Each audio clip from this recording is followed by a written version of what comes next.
The room on the roof Ruskin bond की एक कहानी है जिसके कुछ हिस्से उसकी खुद पर्सनल लाइफ से मेल खाते हैं। कहानी उत्तराखंड के देहरादून में सेट है। कहानी का प्रोटोगोनिस्ट एक 17 साल का लड़का है। इसका नाम होता है रस्टी। ये एंग्लो इंडियन है। इसके माता पिता अब इस दुनिया में नहीं रहे, इसलिए वो अपने गार्डियन मिस्टर जॉन हैरिसन के साथ में रहता है। ये लड़का अपनी ज़िंदगी में कुछ ज़्यादा ही खुश नहीं है क्योंकि वो अकेला है, उसकी कोई फैमिली नहीं है। उसका हैरिसन के घर में मन नहीं लगता। वो दुखी होने के साथ साथ में कंफ्यूज भी है क्योंकि वो अब बड़ा हो रहा है। वो हैरिसन की हर बात मानता है क्योंकि वो जानता है अगर उसकी बात नहीं मानी तो उसे पनिशमेंट मिल सकती है। रस्टी अपनी ज़िंदगी में आज़ादी चाहता है, घूमना चाहता है, दोस्त बनाना चाहता है, लेकिन अंकल जॉन उसको शहर के बाजार तक भी नहीं जाने देते क्योंकि उसके अंकल जॉन ने उसको ये सिखाया है कि इंडियन लोग जो होते हैं वो गंदे रहते हैं और उसे गर्व करना चाहिए कि ब्रिटिश इंडिया को रूल करता है और वो आधा ब्रिटिश है। जॉन की ये शिक्षा उसको अंधकार में रखने का काम करती है। कुछ दिन बाद देश आज़ाद हो जाता है और विचारों में उसके बदलाव आना शुरू होता है और मिस्टर जॉन को एक दिन किसी काम से बाहर जाना पड़ जाता है तो रस्टी को बाहर घूमने का मौका मिलता है। उसे प्रकृति को देखने का मौका मिलता है। जब वो घर से बाहर होता है तो उसके माइंड में बाज़ार जाने और ना जाने के लिए स्ट्रगल चलता रहता है। आखिर में वो बाज़ार चला जाता है।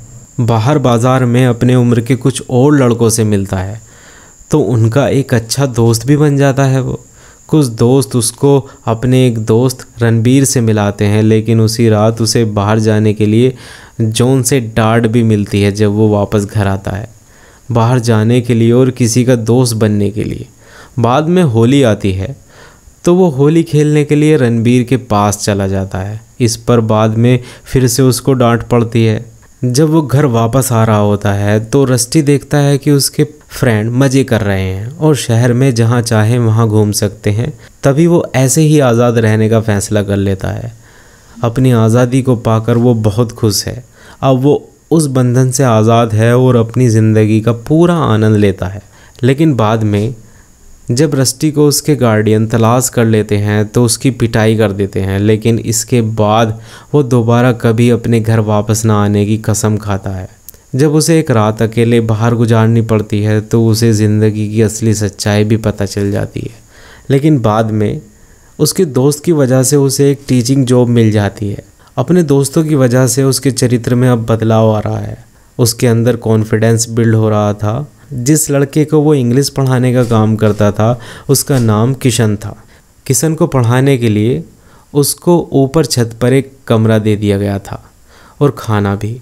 वहाँ उस कमरे की वजह से उसकी मुलाकात मीना से हुई और रस्टी को उससे प्यार हो गया। वो किशन की माँ थी जिसकी कम उम्र में शादी हो गई थी। इसका पति शराब पीता था और मीना इस शादी से कभी खुश नहीं थी।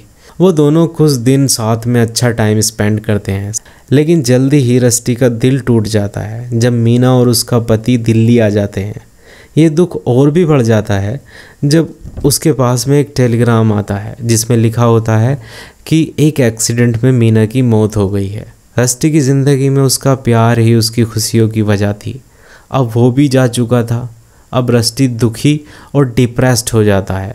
किशन अपनी मौसी के साथ में रहने हरिद्वार चला गया है। रस्टी पूरी तरह से अब अकेला पड़ जाता है। वो अपनी नई ज़िंदगी को शुरू करने के लिए इंग्लैंड जाने का फ़ैसला करता है, लेकिन इससे पहले उसको पता चलता है कि मिस्टर कपूर, मीना का पति, दूसरी शादी कर रहा है और किशन को अकेला छोड़ दिया गया है।